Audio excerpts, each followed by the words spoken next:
Have you ever wondered why some people seem to become sharper with age, while others slowly lose their ability to think clearly? It isn't because one group was born smarter. In many cases, it's because intelligence doesn't disappear overnight. It dies quietly, through habits so ordinary that most people never question them. The greatest threat to your IQ isn't a lack of education. It isn't your job. It isn't even your genetics. It's the daily behaviors that slowly train your brain to stop thinking. Centuries before neuroscience existed, Niccolò Machiavelli understood something that modern psychology now confirms. Power belongs to those who see reality more clearly than everyone else. A dull mind becomes easy to manipulate. A sharp mind becomes impossible to control. Machiavelli wrote, "Men are so simple and so much creatures of circumstance." His point wasn't that people are naturally foolish. It was that most people allow themselves to become predictable. They stop questioning. They stop observing. They simply react. That is exactly how intelligence begins to decline. Today, we're uncovering 3 habits that silently destroy your ability to think, analyze, and make powerful decisions. These aren't dramatic mistakes. They are comfortable routines that slowly reshape your brain without you even noticing. The first habit may already be part of your daily life. Habit 1. Living on mental autopilot. Your brain is designed to conserve energy. Every repeated action eventually becomes automatic. This is useful when tying your shoes or driving a familiar route. But it becomes dangerous when your entire life runs on autopilot. You wake up, check your phone, scroll, eat the same breakfast, go through the same conversations, watch the same content, repeat tomorrow. Your brain gradually stops creating new neural pathways because it no longer needs to solve new problems. Modern neuroscience calls this cognitive rigidity. Your brain becomes efficient, but not intelligent. There's a massive difference. Efficiency means doing the same thing faster. Intelligence means adapting when circumstances change. Machiavelli built his philosophy around adaptation. One of his most famous observations states, "The wise man does at once what the fool does finally." Notice the emphasis isn't on knowledge, it's on awareness. The wise recognize change early because they're actively paying attention. The fool notices only after it's too late. People with declining cognitive ability often aren't less educated. They're simply less curious. They stop asking why. They stop challenging assumptions. They stop exposing themselves to unfamiliar ideas. Eventually, their world becomes smaller, not physically, but mentally. This is exactly why authoritarian rulers throughout history preferred populations that accepted routines without questioning them. A predictable population is easier to influence than an observant one. Your IQ isn't only measured by how much information you know, it's measured by how flexibly your mind can respond to the unexpected. Every day spent on autopilot quietly weakens that flexibility, and that's only the beginning. Because the second habit doesn't just make you less intelligent, it changes the very way your brain learns to think.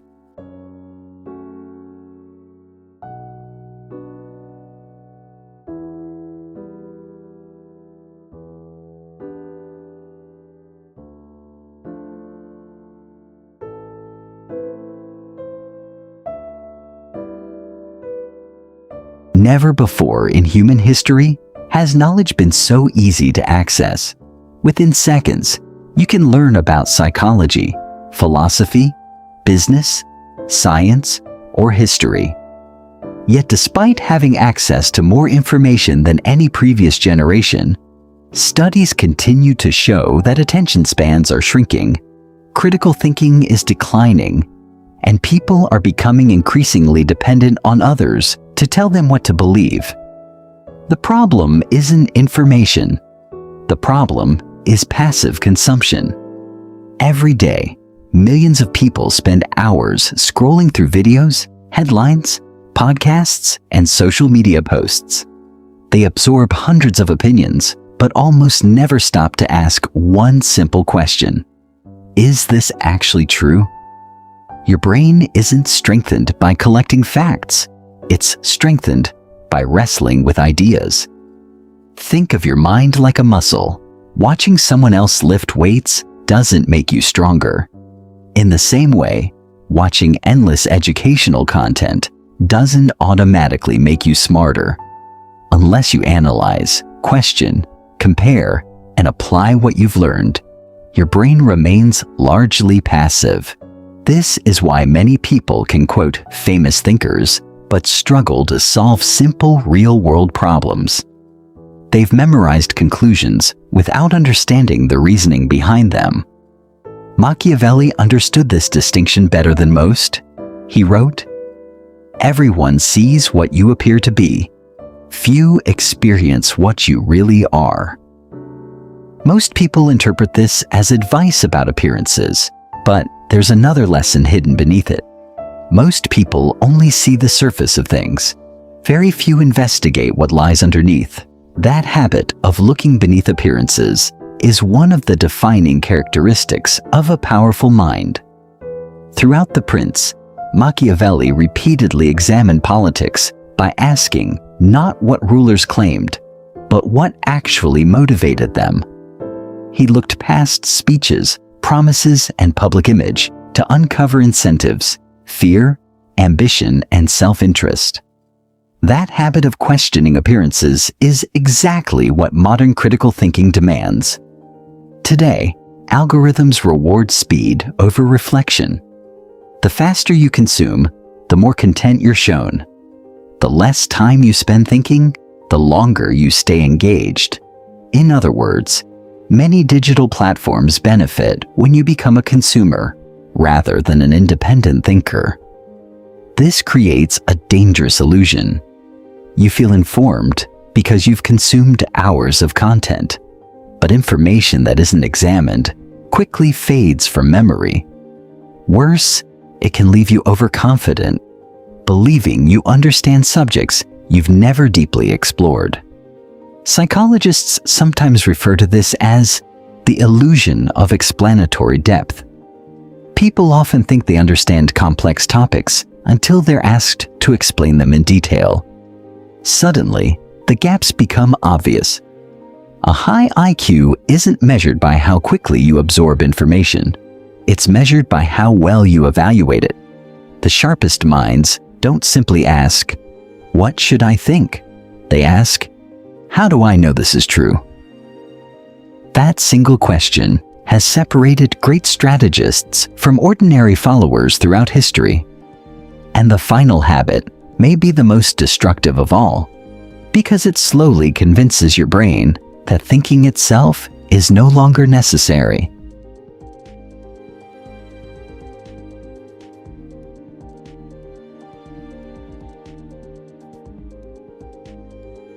The final habit is the most dangerous because it doesn't simply reduce your ability to think. It convinces you that thinking is optional. Habit 3. Choosing comfort over challenge. The human brain is remarkably efficient. Whenever possible, it looks for the easiest path. It avoids uncertainty, difficult decisions, and mental effort because all of those require energy. In the short term, this instinct keeps you comfortable. In the long term, it quietly weakens your mind. Imagine two people. One spends every day doing things they've already mastered. They read books that confirm what they already believe. They avoid debates, difficult conversations, and unfamiliar subjects. They stay inside a mental bubble where nothing challenges their assumptions. The other deliberately seeks discomfort. They tackle difficult books instead of simplified summaries. They learn new skills that force them to struggle.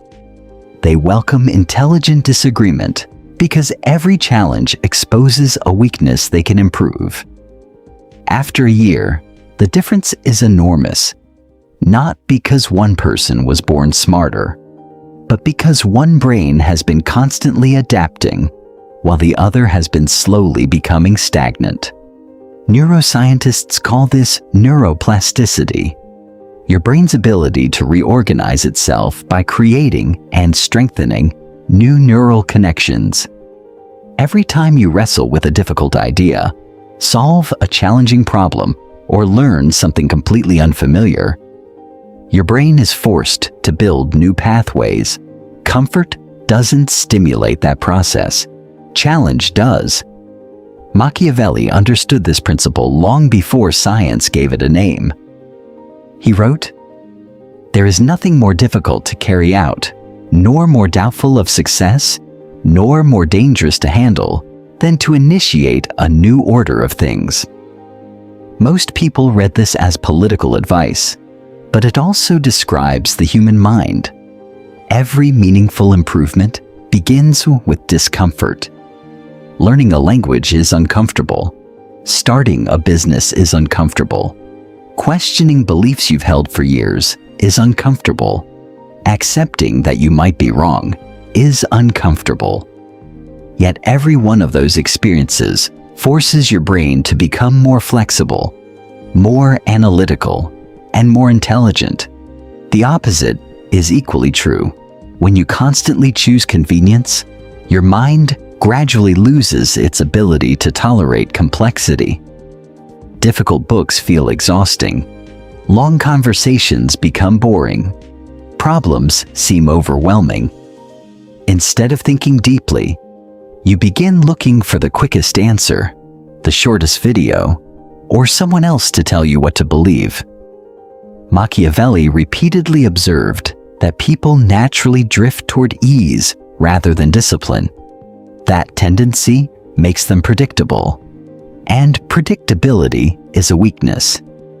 He famously wrote, "Fortune is the arbiter of one half of our actions, but she still leaves us to direct the other half." In other words, you cannot control every circumstance that enters your life, but you can control whether your mind grows stronger or weaker in response to it. Every difficult book you finish, every complicated problem you refuse to run from, every uncomfortable conversation you choose to have, becomes an investment in your intelligence. Your IQ isn't a fixed number carved into stone. It's influenced by how consistently you force your brain to think beyond what feels easy. And that raises an unsettling question. If these habits are quietly making millions of people less capable of thinking for themselves, who benefits the most from a society that stops asking questions? If you look throughout history, one pattern appears again and again. Power rarely belongs to the strongest. It belongs to those who can think more clearly than everyone else. Empires have risen because a handful of people understood reality better than their rivals. Businesses have dominated industries because they adapted faster than competitors. Even in everyday life, the people who consistently make better decisions usually aren't the ones with the highest IQ on paper. They're the ones who protect and sharpen the intelligence they already have. That's the real lesson behind these three habits. Living on autopilot teaches your brain to stop noticing. Consuming information without questioning it teaches your brain to stop analyzing. Choosing comfort over challenge teaches your brain to stop growing. Individually, each habit seems harmless. Together, they slowly transform an independent thinker into someone who simply follows the path of least resistance. Machiavelli would have recognized this immediately. His writings were never really about manipulation for its own sake. They were about understanding human nature so clearly that you could avoid becoming the one who was manipulated. One of his most powerful observations was, the first method for estimating the intelligence of a ruler is to look at the men he has around him. Although he was speaking about leaders, the principle applies to everyone. Your environment shapes your thinking. If you're surrounded by people who never question anything, you'll eventually stop questioning too. If every conversation revolves around gossip instead of ideas, your mind gradually adapts to that standard. If your phone constantly feeds you outrage instead of insight, don't be surprised when your attention span begins to shrink. The quality of your thinking is often a reflection of the quality of what you repeatedly expose yourself to. Machiavelli also warned, "He who wishes to be obeyed must know how to command." Before you can command others, you must first command yourself. Command your attention instead of letting algorithms decide what deserves it. Command your curiosity by asking one more question than everyone else. Command your habits by choosing activities that stretch your mind rather than entertain it every waking moment. Read books that force you to pause and think. Study people whose opinions challenge your own. Spend time solving difficult problems without immediately searching for the answer. Learn a skill that makes you feel like a beginner again. These aren't just ways to become more knowledgeable. They're ways to remain mentally alive, because intelligence isn't something you protect by avoiding difficulty. It's something you build by embracing it. At the end of the day, your greatest advantage will never be your job title, your income, or even your education. It will be your ability to think independently in a world that constantly encourages you not to. The question is no longer whether these habits are slowly affecting your IQ. The real question is whether you'll recognize them in time to change them.